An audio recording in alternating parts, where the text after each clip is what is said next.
All right, so we're here at the site in Minneapolis where Alex Pretti was killed, gunned down. And as you can see, the whole area has a lot of boarded up businesses. The donut shop where the killing took place in front of is closed down currently. And many people are referring to the aftermath of the killing amid the Operation Major Surge, Metro Surge that's taking place here, where ICE is cracking down locally. A record number of immigration, customs enforcement, and Border Patrol officials deployed to the city. Many are calling it an economic blackout. There has just been a number of stores boarded up. There have been barricades erected in the streets, and protests are ongoing.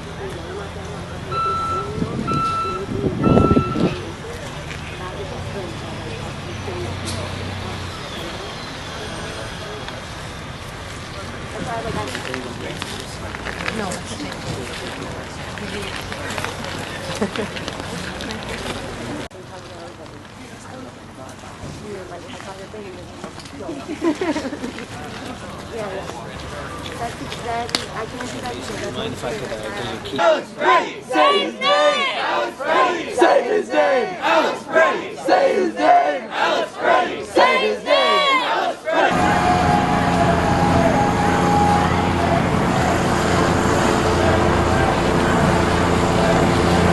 It's just after dark here in downtown Minneapolis, and as you can see behind me, protesters and community members have gathered at the site where Alex Pretti, who was observing Custom Border Patrol agents here on the streets of Minneapolis, was gunned down. He died after being shot a number of times, and the community is here mourning his passing as the entire city of Minneapolis is reacting to the largest immigration operation the federal government has ever carried out, with 3,000 officers in the area in what's being called Operation Metro Surge. Now, at this point, the situation is still quite tense. And earlier, we saw a member of Congress, Ilhan Omar, sprayed by a member of the crowd at an event where she was speaking. She was giving a speech. A member of the crowd went up and sprayed her with an unknown substance.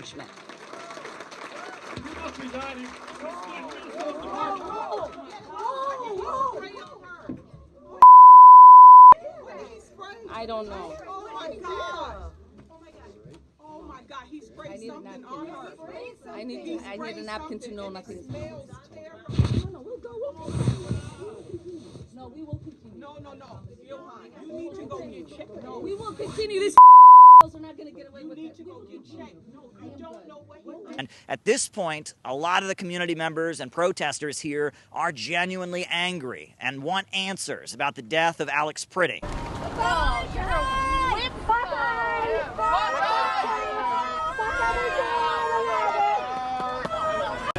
I think it's just like fuck him! Get the fuck out of here!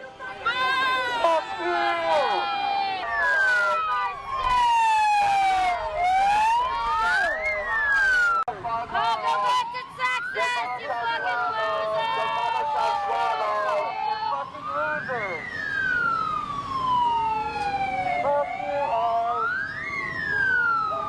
All right, what's it like to be a Minneapolis resident amid all this? Yeah, when it started first getting crazy, a lot of us were wondering if it was going to be another George Floyd riot. You know, it was very scary during that time, and it's kind of getting scary now. It seems like the red team versus blue team rhetoric is really amping up, and it seems like the ruling class is trying to get a civil war because the economic crisis is really going to get really bad, really crazy with AI and automation, and it seems like this is a distraction while we have the USS Abraham Lincoln up near Iran. We're trying to take out Iran, we're trying to take out China, trying to take out everybody instead of fixing our economy. And even though I'm not a full Trump supporter or a full Marjorie Taylor Greene supporter, I agree with what Marjorie Taylor Greene is saying, that they're trying to incite a civil war, and we need to focus on uniting against Wall Street and anti-imperialism. Okay. Now, some people look at the death of Alex Pretti, and police brutality in the United States and the threats on our civil liberties and see this as like an overall crackdown on free speech and the right to protest. What do you think? Yeah, it seems that way. We saw that during the Biden administration with the protests at Columbia University, which were led primarily by Jewish students. and they were treated very brutally, and the whole crackdown on dissent against the country of Israel. Yeah. It's very scary that our civil liberties are being attacked. So we should have the right to peacefully protest and also to carry arms. That's the Second Amendment. Yeah. So I do see the state is really ramping up against civil liberties. Yeah. Okay. Well, any other thoughts about, just the city of Minneapolis, the political atmosphere here? It seems like, just looking at the protesters here, they're not really saying anything significant. They're just saying strange insults to the people that are driving by that can't hear them.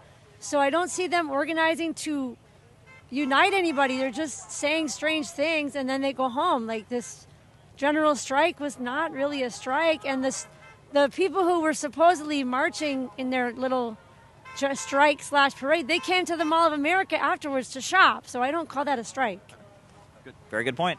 All right, we're here in front of the Ecuadorian Consulate here in Minneapolis, and it's quiet today, though there's noticeable security, because there was an incident here Tuesday morning. On Tuesday morning, Immigration Customs Enforcement officers attempted to enter the building. Now, the Ecuadorian government is calling the incident an attempted incursion and taking it very seriously. And video of the incident has been playing across social media. There were some pretty tense scenes. Take a look.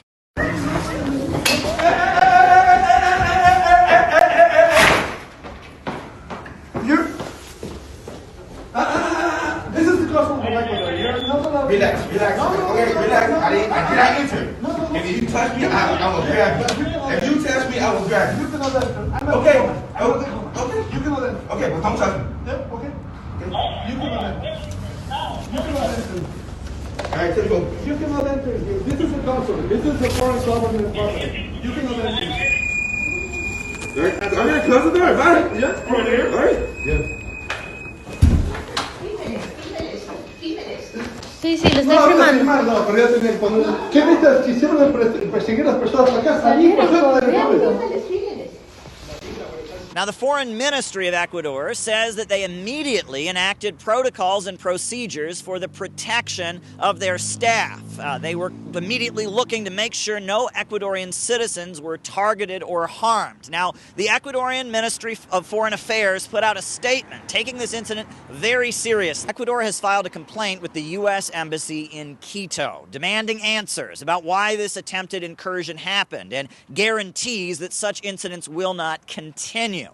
Anti-ICE rallies are spreading across the U.S. with protesters voicing discontent about immigration enforcement tactics and the Trump administration's treatment of those demonstrating. Well, as part of a coordinated so-called national shutdown, Los Angeles saw significant numbers of protesters. Unrest followed there with public property defaced. Students had walkouts in other parts of California as well as across the nation and the capital, all demanding the government abolish ICE.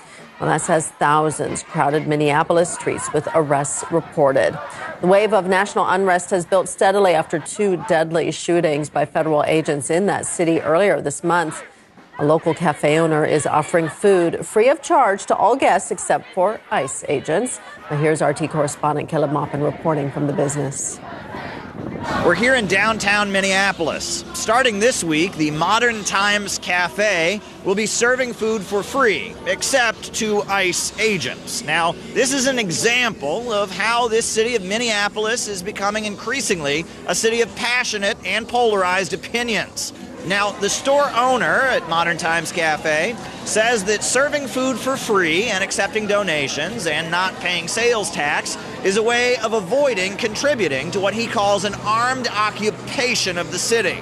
Alberson says it's a reflection of the city and the country that, in his words, is in chaos and local business must adapt. The world is chaotic. It's full of hate. I wanted to do something good and I guess gamble on hope, gamble on humanity. I run a restaurant blocks away from George Floyd Square, blocks away from where Renee Good was killed, blocks away from where Alex Pretti was murdered, and it's shocked and horrified everyone in this neighborhood.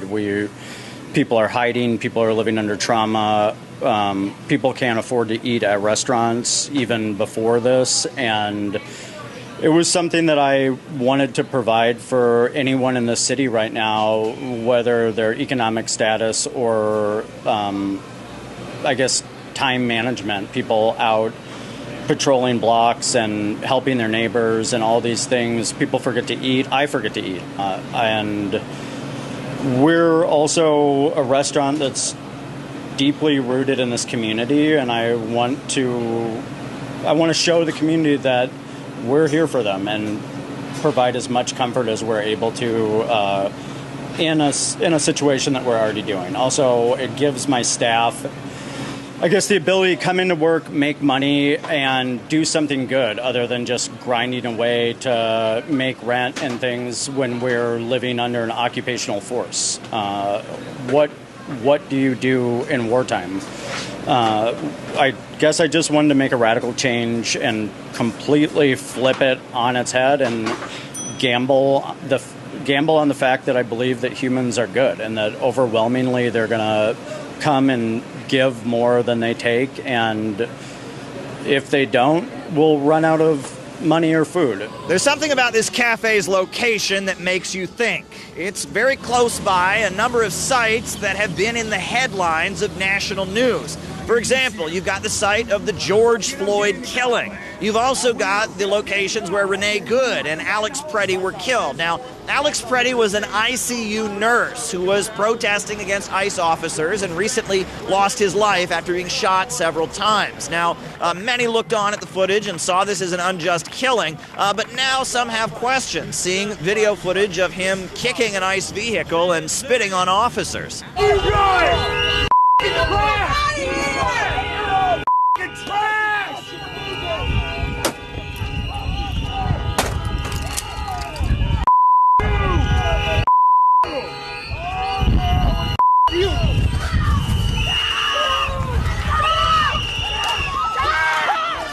Now, to be clear, those videos don't justify the killing of Alex Pretti, but they do raise some questions. Now, inside the cafe, the atmosphere is calm. Customers are happy to talk. They say that the recent killing has changed their lives. When my taxpayer money is essentially giving and hurt my friends and psychologically damage the whole narrative of my entire life and work and everything I've tried to make for myself and my friends and community, that's how people react. That's how people are going to react. That's what people are presented with all the time. That's what enters into their eye frame. People can react however they want. This is such a jarring thing that's completely changed my life. There's been a wide range of responses to the killings here in Minneapolis. For some, it's about food and community. For others, it's about protest and confrontation. But regardless, emotions remain high here in Minneapolis. Out now! ICE out now! ICE out now! ICE out now! Hey, Minneapolis, put your hands together. Everybody got enough time.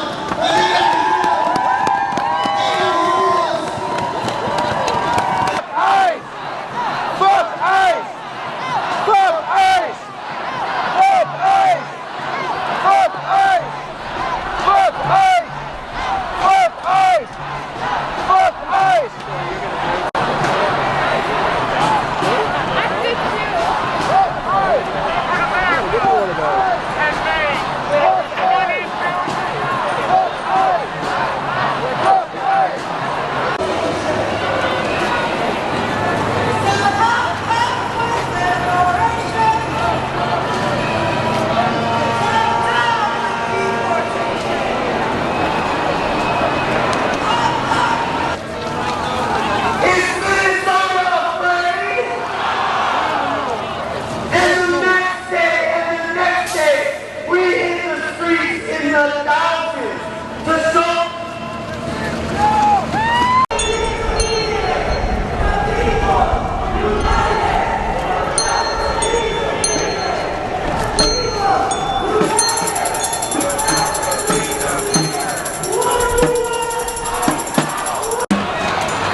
anti-ICE rally is taking place right now in Minneapolis. You can see the latest pictures behind me here. It comes after weeks of mass protests in the city where multiple people were detained.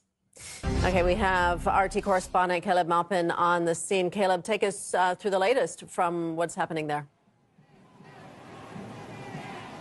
Well, we're still seeing a strong reaction here on the streets of Minneapolis to the death of the second protester who was killed by border and immigration officials. Now, it was Border Patrol agents who shot Alex Pretti 6 times, and he was killed. And here in Minneapolis, there's a lot of anger. Now, Tom Homan, who is Donald Trump's border czar, has taken over the immigration operation here, where 3,000 agents are deployed, the largest immigration operation we've seen in American history. And Tom Homan has announced that they will be de-escalating this operation. Now, there was a last-minute deal that was made between the Trump administration and the congressional forces to avoid a government shutdown. There will be a de-escalation of the immigration operation, but there are thousands and thousands of people out here in the streets, and the situation is still intense. This is what we heard from Tim Walz, the governor of Minnesota, in reaction to all of this. On Minneapolis, Governor Tim Walz recently likened the conflict on the ground to Fort Sumter, sort of implying that this is the beginning of a civil war. Do you agree with that characterization? Do you feel like there's a civil war brewing? The governor says. Well, does he know what Fort Sumter was, or do you think somebody wrote it out for him? The winds of public opinion are at our back. We will press this administration until we see impartial investigations, the departure of federal forces, and an end to this campaign of retribution. So we're here on the streets, and as you can see, there are thousands and thousands of protesters out here. It's pretty cold here in Minnesota, but that hasn't deterred them. Thousands of people with signs condemning the Trump administration, condemning the deportations and ICE. And today things have been rather peaceful, but we've seen these protests get rather intense in the last couple weeks. Here's an overview of the situation here in Minneapolis.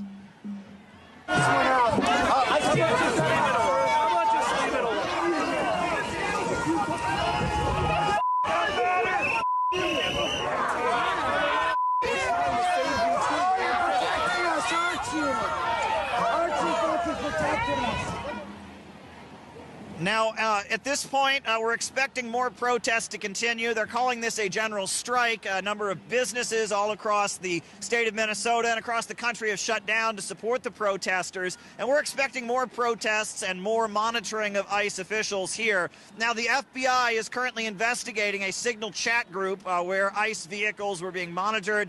They're investigating whether or not that constituted activities that could put immigration authorities from the federal government in danger. We also saw the arrest of a number of individuals that were involved in protesting an ICE official during his church service here in Minnesota. And among those arrested was actually a former CNN anchor, Don Lemon. So it's a very tense situation. The Trump administration has reached kind of a compromise to de-escalate operations. Tom Homan, the border czar, is reporting directly to the White House. But as you can see, the anger here on the streets of Minneapolis is very alive and well. People are not happy. There's anger at ICE, and the protesters are not backing down. So that's the situation here in Minnesota. RT correspondent Caleb Maupin. Caleb, thank you.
Are you? What was your name, Pete? When you planted your identity illegally? Go fuck yourself. Go fuck yourself, cunt. You're an asshole. He's right on that part. Where do you live? What state do you live in? So we can tell your neighbors that you're a fucking traitor. Who knows how many are? I don't have my gas mask. Is your family ashamed of you? They are defending a Nazi takeover? You disgusting piece of shit. You can quit your job right now. Just walk away. Just quit. Take off your badge and walk away. He loves this shit. He's itching right now. He's a disgusting piece of shit. He's itching. You're down to the cross. Some shit, you fucking kid. Fuck you, cunt. Next to you, cunt. Fuck you, cunt. Hundreds of people have once again taken to the streets of U.S. cities protesting against the work of immigration and customs enforcement after several deadly incidents involving its agents. RT correspondent Kayla Maupin reports. We're here in front of the Whipple Federal Building in Minneapolis, which has been the base of the largest immigration crackdown in American history. Over 3,000 agents deployed here in Minnesota.